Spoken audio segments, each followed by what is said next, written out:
মানে এটা একটা ক্লাসিক লড়াই ইন্ডিয়া ভার্সেস বাংলাদেশ। বাংলাদেশ একটা ম্যাচ জিতেছে যে ম্যাচে বাংলাদেশের পাওয়ার কিছু নাই। এই ম্যাচ জিতে আপনি কি হবেন? ফিফা র্যাঙ্কিংয়ে আগাবেন, কিন্তু আপনি তো এশিয়ান কাপে যেতে পারতেছেন না। এবং এই ম্যাচ থেকে ইন্ডিয়ারও পাওয়ার কিছু নাই, কিন্তু ইন্ডিয়া বুঝে গেছে তারা বাংলাদেশের কাছে হেরে গেছে। এই মুহূর্তে currently south Asian champion India, তারা এখনই জেনে গেছে যে প্রবাবলি এখন তারা সাউথ এশিয়ার বেস্ট টিম নয়। পরের বার সাফ হলে বাংলাদেশের ব্র্যাগিং রাইটস থাকবে অনেক হাই। ব্র্যাগিং রাইটস যে ব্যাপারটা আছে এটা বাংলাদেশ আজকে উইন করে নিয়েছে ডার্বি এই ম্যাচটা জিতে। ডার্বি ম্যাচ যেমন হয়, মানে তপু যেমন একটা বল নিতে গেলেন থ্রো ইনে, সে সময় একটু গুতগুতি লেগে গেল না? এবং ইন্ডিয়া যখন ম্যাচ হেরে গেল তারা দেখলো যে বাংলাদেশের প্লেয়াররা তাদের সঙ্গে হ্যান্ডশেক করতে আসছেন না, কারণ বাংলাদেশের প্লেয়াররা উদযাপনে ব্যস্ত। তারা ওয়েট করে নাই, তারা স্টেডিয়াম ছেড়ে চলে মাঠ ছেড়ে টানেলের দিকে পথ ধরেছে, হাঁটা ধরেছে।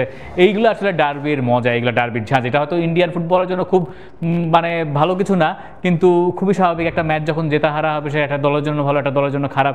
এই ম্যাচটা যেই দল হেরে যেত সেই দল কূপের ভেতরে পড়তো, সেই দলটা এই মুহূর্তে বাংলাদেশ না। এইটা সবচেয়ে বড় স্বস্তির কথা। এবং অ্যাট দ্য সেম টাইম ইন্ডিয়ার ক্রেডিট দিতে চাই, ইন্ডিয়া এই ম্যাচে যথেষ্ট ভালো খেলেছে।